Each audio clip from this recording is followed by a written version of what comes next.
parlamentares estão buscando uma última assinatura, uma só. Eles têm 26 no papel, mas precisam de 27 para instalar a CPI do MEC.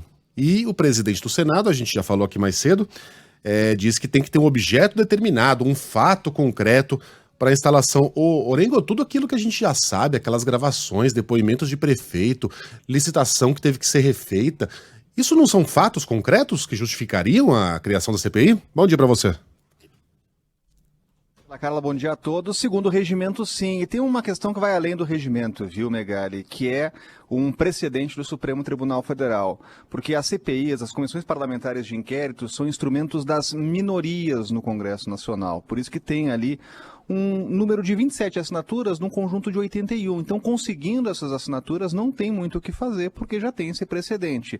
Aconteceu a mesma coisa na CPI da Covid. Os parlamentares conseguiram as assinaturas necessárias e aí chegou na mesa do presidente, Rodrigo Pacheco, e ele acabou trancando ali, avaliando que não seria o momento oportuno, né? Faltava lá o fato determinado, objeto concreto, mas aí teve decisão do ministro Barroso, lá no Supremo Tribunal Federal, porque inclusive já tinha tido precedente em outros governos, inclusive governos petistas, que alegaram a mesma coisa, e saiu CPI. Agora, Megali, falta uma assinatura, mas é sempre bom ficar com o pé atrás. Por quê? Pelo histórico aqui do Congresso Nacional, tem parlamentar que assina para depois retirar, ou seja, assina para valorizar o passe. É natural que isso aconteça, já vimos várias vezes. O cidadão vai lá, bota o nome, esperando um assédio do governo, né? Que ele chega mais ali, quem sabe a gente não libera uma emenda, né? Um cargo comissionado, e aí vai ali em cima da hora e retira. Então, o movimento de retiradas de assinaturas também já é uma tradição do Congresso Nacional, por isso que é bom ficar com o pé atrás aqui, quando, olha, falta uma assinatura, conseguiram os números, né? E apresenta e tem aquele movimento ali de dissidência. Então, os parlamentares, geralmente, quando apresentam os números da CPI ou a lista de assinaturas, eles têm uma margem ali, né? Conseguem 3, 4, 5 assinaturas quando é no Senado, para ter uma margem para que a CPI saia. Agora, fazendo uma comparação da CPI da Covid com essa CPI, realmente, se falar em fato determinado, a gente tem prefeitos que foram ao Congresso Nacional dizendo que receberam pedido de propina. Nem se compara com a época da CPI, que era uma questão mais conjuntural. Obviamente tinha um número significativo de mortes, né? Mas naquela época se falava muito assim, ok, mas o que a gente vai investigar? Né?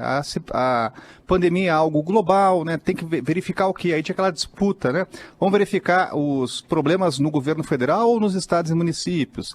Dessa vez, há prefeitos dizendo que receberam pedido de propina, né? Os pastores até agora não foram ouvidos, foram convidados ontem, se recusaram a estarem aqui na comissão do Senado, e o presidente da comissão disse que, olha, isso é inclusive, né, um empurrão para uma CPI, já que eles não quiseram vir aqui espontaneamente, tem que sair uma CPI.